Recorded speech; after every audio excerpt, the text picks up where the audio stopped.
IFM News. IFM News. Sports. Nag-empaken kilagturong manipod Los Angeles Clippers ni James Harden mapan iti Cleveland Cavaliers.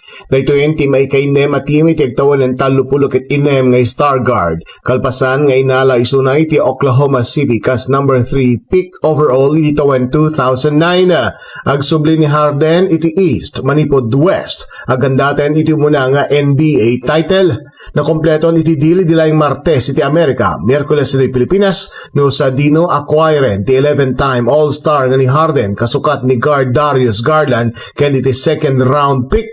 Ag-average ni Harden iti 25.4 points ita season. Kadaklan na nagsumite iti 34.4 points per game iti tawan 2019-2020 season bayat nga daysuna iti Houston Rockets. Iti kaadana iti Cavaliers makapartner ni Harden ni star guard Donovan Mitchell.